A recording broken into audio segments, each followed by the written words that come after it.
Oh, let's look at love too, for real. Alright.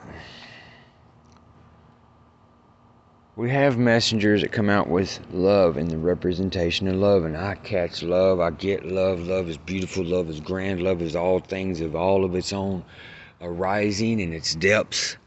And that's just it, though.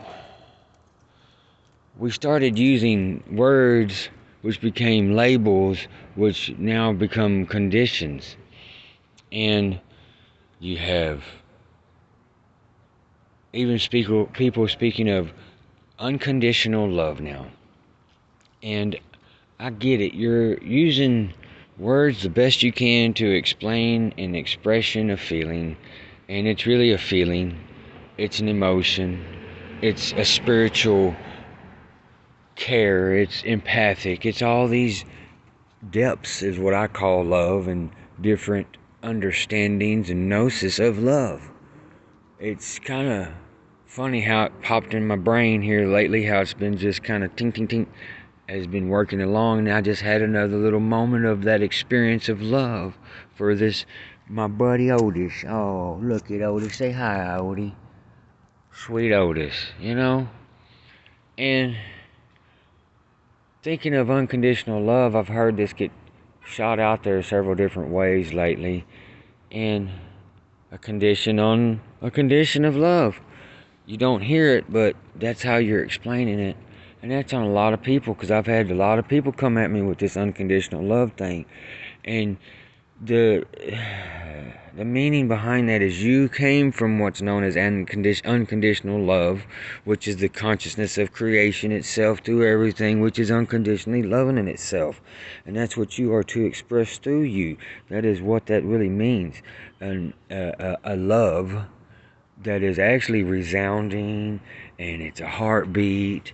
And, you know, for example, in love, okay, as a child, let's go back to being a little bitty kid. And you start out as a child. And with love, what's the first love you learn? From your parents, right? So you start to learn to love mama first, right? Or dad first, whichever one, normally mama. Mama first. You see, so you learn this attractionable love and affection for mama, who is also the name of God on the lips of all children. You see, and Papa next, you know, and there's your sister or your brother if you have one, and then you have grandparents, and all these people you love differently. It's not like a label kind of love like everybody's doing right now. It's a feeling of love in its depth and sincerity, of its empathy, of its creation and existence. But yet here we are putting conditions and labels on love.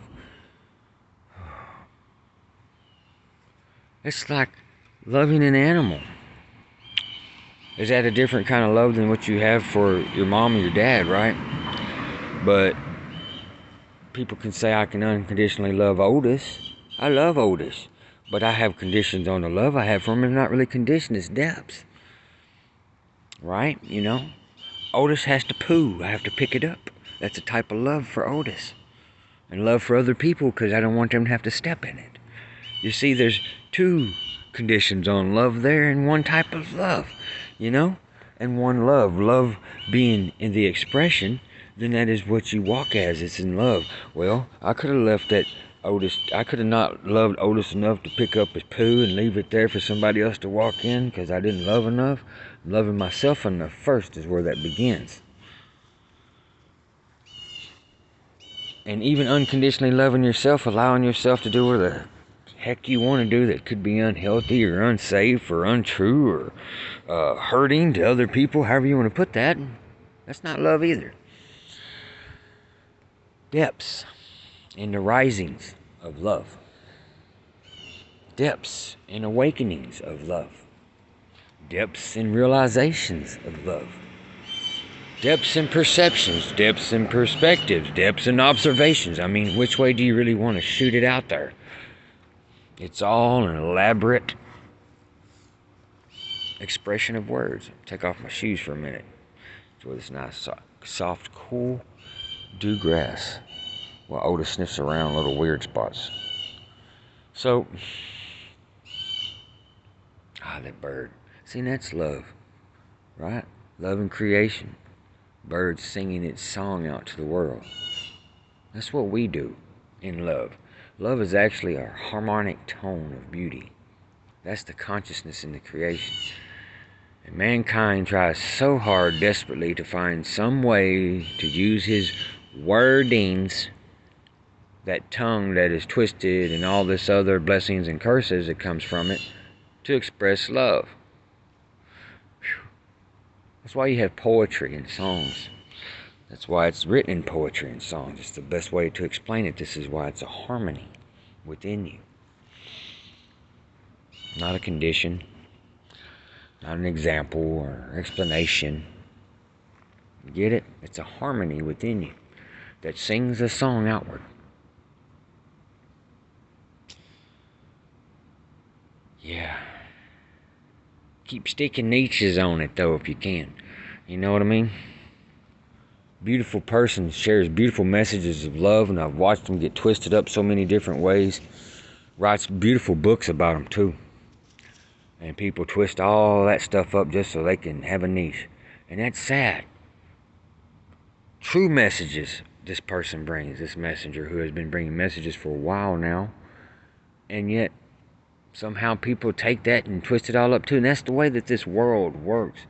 And you can call it the evil, and really the evil is just the people that take it and make it all evil. There's other evils that run around that are much more worse than that. Otis, are you done, bud? Give me a minute. And all our expressions and all our lengthy wordings and attempts and conditions and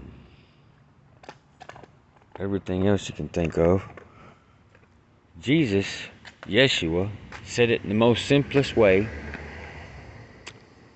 Love your neighbor as yourself. It's always in the message. It's always what's resonating, singing through you like a harmony. Keep sticking conditions on it, though, and labelings, and we'll be no more better off than where we started. Love you. Is that a condition? Or is that truth?